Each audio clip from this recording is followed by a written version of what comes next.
Hi there, I'm Jim Zirin. Welcome back for more conversations.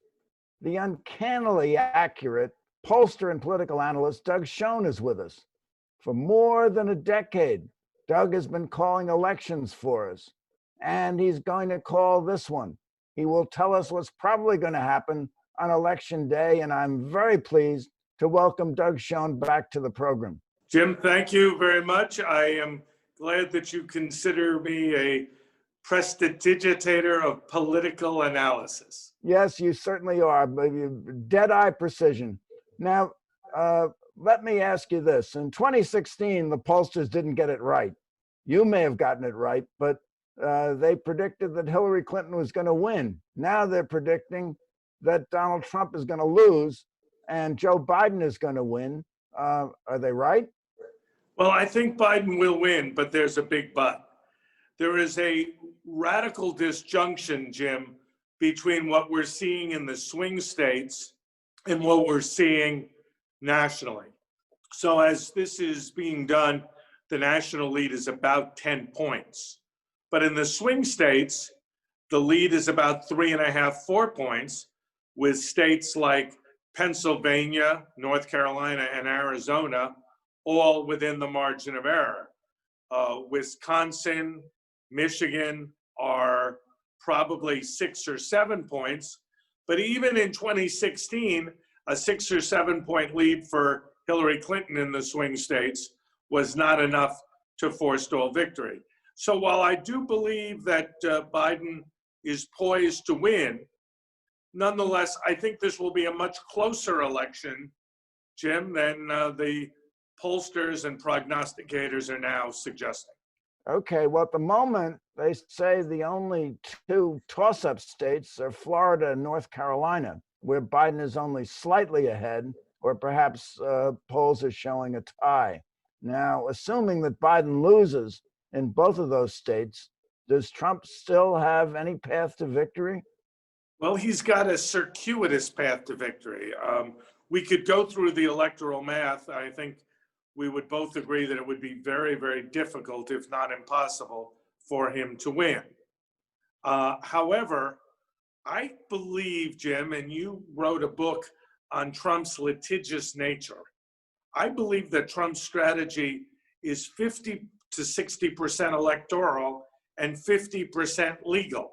And what I mean by that is if he wins Florida, if he wins North Carolina, if he wins perhaps Arizona, wins Pennsylvania, he will decide based on that the election is permeated with fraud because of the early vote and the absentee ballots or the mail-in ballots that have been cast. I think we have had 4 or 5 times the number of mail-in ballots that we had in 2016.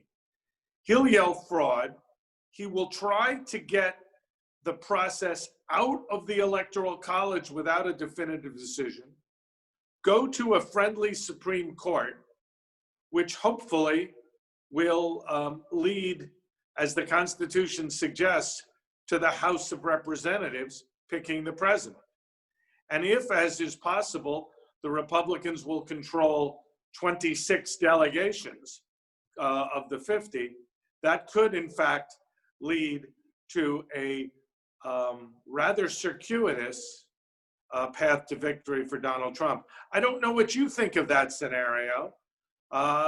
Your book, as I greatly enjoyed reading, suggested that Trump will take any and all approaches to secure his ultimate outcome. And that one struck me at least as plausible as anyone else that I could come up with.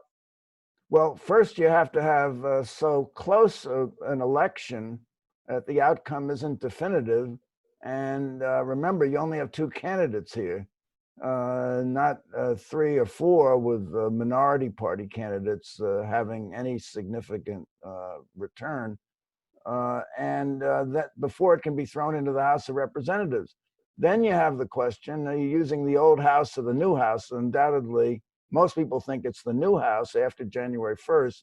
And will the Democrats, and here you have to help me, will they win enough additional seats to control the majority of the state delegations? That I don't know. I think it's 26 delegations now are controlled by the Republicans, if memory serves me.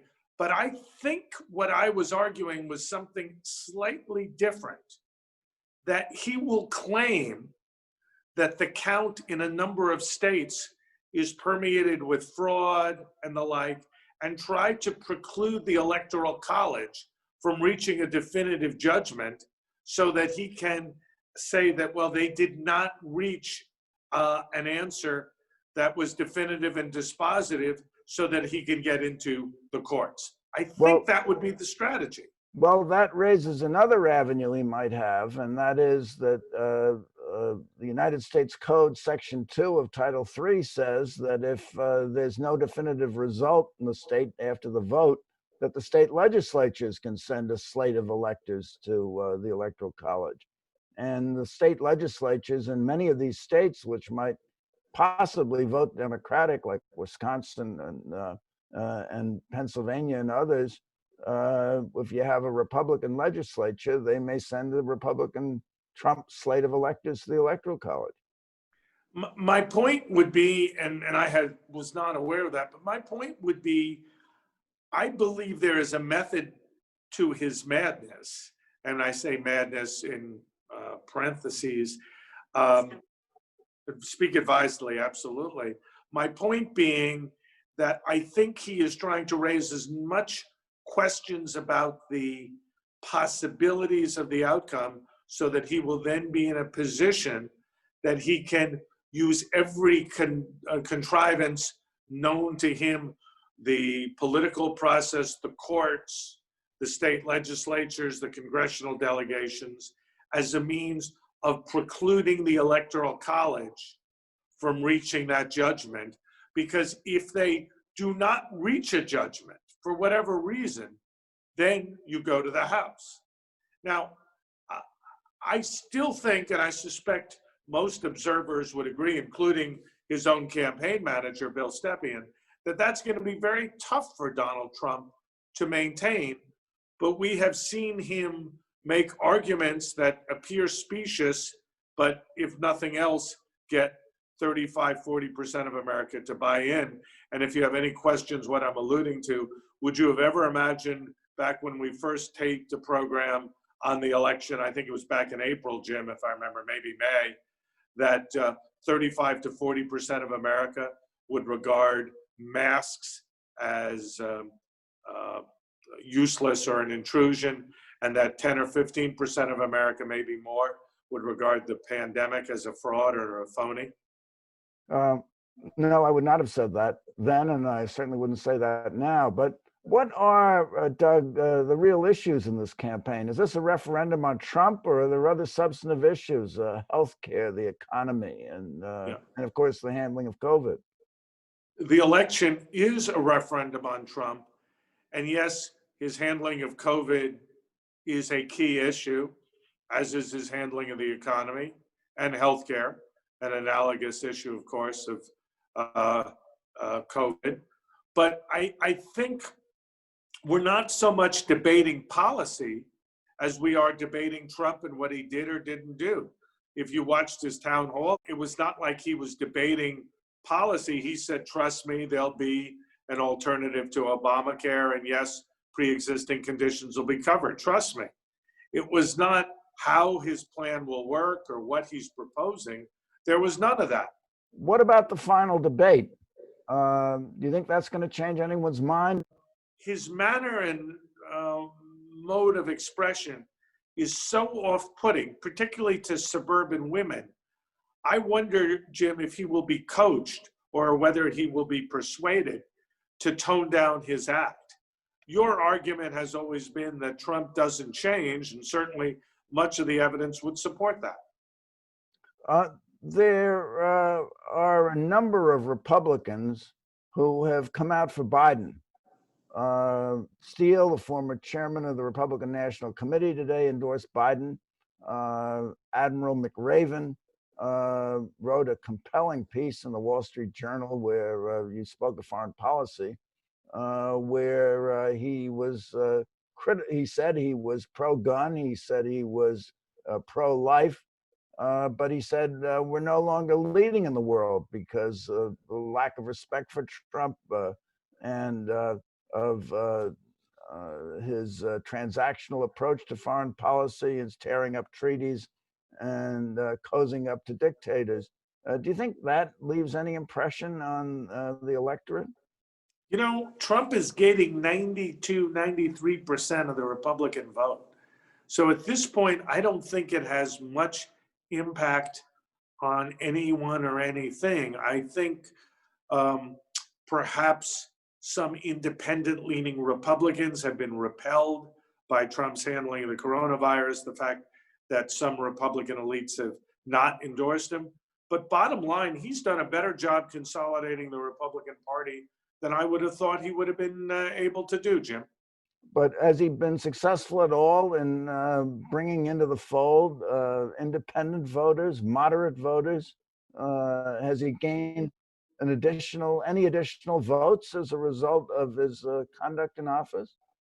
And I think the simple answer is no. I mean, he's losing independents by 10 points. Um, independents were much closer when he ran against Hillary.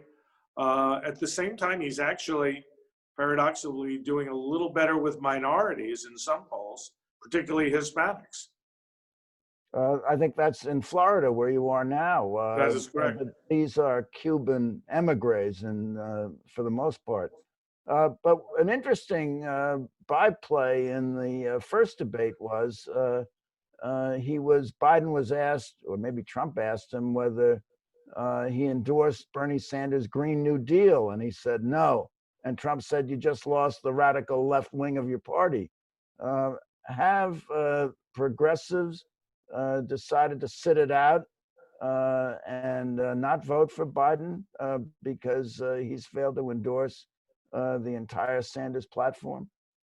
You know, it looks to me, Jim, that progressives have stayed on balance with Trump. I have seen very few, if any, defections. To me, the issue with court packing is that Biden is afraid or reluctant to address the issue because those on the far left of the party very much want to add Supreme Court justices and even add states to the union so we have more presumably Democratic senators if we added Puerto Rico and the District of Columbia. And I think Biden doesn't want to address the issue for fear of starting an intramural or intra-party fight on those issues a week, 10 days, 2 weeks before the election. Well, of course, Franklin Delano Roosevelt thought that he should pack the court because a 5-4 conservative majority was striking down all his New Deal legislation. And he introduced a court packing bill, and in the Democratic Senate, it was dead on arrival. But what happened was very interesting. That one conservative justice changed his tune and voted to sustain a piece of New Deal legislation in which gave workers, regulated workers, time on the job and their working conditions. And that was called the switch in time that saved nine. Ultimately, a lot of those conservative justices retired or disappeared, and Roosevelt was able to nominate 9 justices to the Supreme Court, all liberal. So it doesn't necessarily follow that this conservative majority on the Supreme Court is going to last forever. Well, and that would be my view. And plus, I think that Biden would hurt himself with the broader electorate if he were to embrace court packing or expanding the U.S. Senate. On the economy, which is supposed to be Trump's strong suit, Larry Summers just said to Fareed Zakaria on Sunday that the pandemic is going to cost us the extraordinary sum of $16 trillion. And if we'd handled the COVID crisis as efficiently as even Pakistan, we might have saved 10 trillion. So isn't that something that ought to strike home with the voters, the tremendous loss of treasure as a result of this anti-scientific approach to the pandemic? You know, I don't think that the Biden campaign has made the case as clearly as you just did or cogently as Larry Summers did about the economic impact of the Trump policies. I mean, they've tried to link them, but I don't think it has been done efficiently and effectively enough to get support away from Trump on that issue as Summers articulated. It's interesting that both parties seem to have shied away from a second stimulus package before an election. You would think they'd be both eager to have a stimulus package and to take credit for it. What do you make of that? I think there is a divide between the Senate Republicans and the president. Look, if I were advising Trump, which I'm not, I did advise Bill Clinton when he made the balanced budget deal with Newt Gingrich and the Republicans, and the Democrats got the bulk of the credit for doing that. I believe that that would be a huge shot in the arm for Trump. Pelosi has set a deadline of, as we are recording this today, my bet is there won't be a deal because I think Pelosi is afraid that if she did one, it could be very, very beneficial to the Republicans and Donald Trump.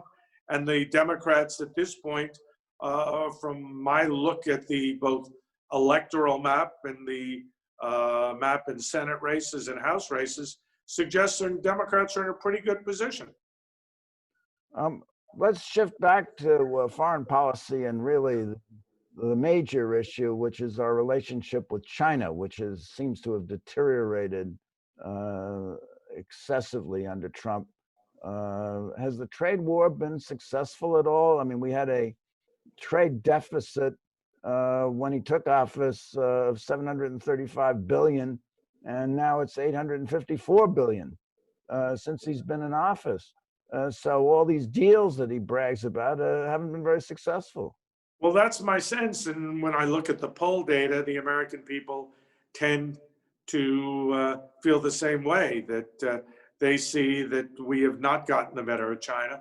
They also believe, for a variety of reasons, that the Chinese are responsible for the pandemic, whether it be ascribed to malevolence, negligence, or the combination thereof. We're seen as being as victims of their malfeasance, if I might call it that, and victims of them economically and victims of them militarily, given their assertiveness in the South China Sea and also now vis-a-vis Taiwan. Well, at the beginning of the pandemic, Trump thanked Xi and praised him and praised his efficiency. And indeed, he has been quite efficient because he now claims that China is free of the pandemic. Then he shifted his stance and blamed them for everything and called it the China virus. But let's assume Biden gets in. What do you see him doing in foreign affairs? You know, I think he is much more of an internationalist, Jim, than Trump. I think that he will reject the America First policies of Trump. I think he will re-engage with the TPP. He'll certainly strengthen our ties to NATO and the EU. And I think we will be more of a global partner and more assertive in standing up for democracy and less inclined to seek common cause with autocrats. Do you think he'll reinstate the Iran nuclear deal? I think that there's a chance that he will try to renegotiate something akin to it. Whether he'll be able to reinstate it or not, I think depends on the makeup of the next Congress. Let's talk for a minute about Kamala Harris. Biden is going to be 78 if he's inaugurated in January. 82 then when he leaves office, and it's natural for voters to focus on Kamala Harris. Do you think she was a good choice for him? I think given that he said it needed to be a woman, and given that we were in the midst of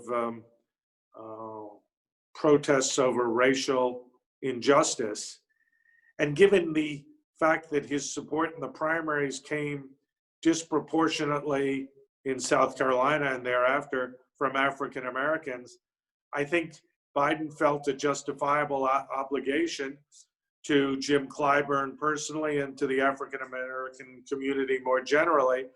And I think she was the best qualified African-American woman candidate. So I think the circumstances as they played out worked inexorably in her and to her advantage. Do you think Trump won any votes from anyone except the lunatic fringe in refusing to condemn white supremacy or hesitating about it, in refusing to meet with George Floyd's relatives, and the whole attitude he's taken toward police brutality and Black Lives Matter? I mean, here you had a man murdered on a public street by a cop, and it's all recorded on videotape. Jim, my experience working for Bill Clinton was we always tried to bring people together and to aggregate the largest number of Americans behind a particular issue position. Trump's theory of the case, to the extent there is one, is to always play to his base. And his view of his base is a very narrow and particularistic one. And so that has led him to make what I think were mistakes in not meeting with George Floyd's family, not disavowing repeatedly and continually the far right, the extreme right. And I think that he's done himself and the country a disservice by both governing and campaigning that way. Okay, so let's talk about the congressional races. It's kind of a foregone conclusion that the Democrats will hold the House of Representatives. Do you agree with that? I do, and I think there's the possibility, from what I hear from my Democratic colleagues, they could pick up 5, maybe even 10 additional seats. I'm not sure whether that is likely to happen, but I think it's certainly within the realm of reason. Well, if they pick up those seats, will they be in the key states which are now, you have Republican delegations, and so that you'll have Democratic delegations? I have not drilled down finely enough to be able to answer that with precision. Okay, so now let's talk about the Senate. Sure. Do you think that the Democrats can flip the Senate? I think they will win Colorado. I think they'll win Maine, and I think they'll win Arizona. So that's +3. I think they will lose. They need 4. They need a net of 4. Right, I got that. They'll lose Alabama. So we're +2. And then we have, you think, well, wait a minute. You think the Democrats will lose Alabama, that Tuberville will defeat Jones? Tommy Tuberville will beat Doug Jones. Yes, okay. Everything I can tell. What about Arizona? Arizona, Maine, and Colorado, I think, will flip Democratic. Okay. Now in Georgia, you have 2 races. What's going to happen there? I think those are toss-ups. I'd say David Perdue has a slight advantage over John Ossoff, but it's well within the margin of error. And in the multi-candidate special election, Warnock is running 35-40% as the Democrat. You have Collins and Loeffler splitting 20-25%. Again, I'd make the Republicans an ever so slight favorite, but time will tell, and I don't think that's by any means locked in stone. The $64 question, can Jamie Harrison topple Lindsey Graham? I would bet he doesn't. Trump is well ahead now in South Carolina. Graham is 5 or 6 points ahead of Harrison. I'd bet on Graham and I'd bet on Trump there, but that is much closer than we would have ever thought. And the amount of money that Harrison has raised simply boggles the mind. Okay, so adding it all up, do you think the Senate's going to flip and become Democratic? 50-50, maybe even 60-40, it does flip. Close question. Yeah, very close question. So I have another question for you, Doug Schoen, because we've come to the end of our time. Sure. Call the elections for us. So we going to see a blue wave on election day? Or I think you'll see a somewhat muted blue wave. I think you will see a Biden victory. I think it'll be clear, if not on election night, shortly thereafter.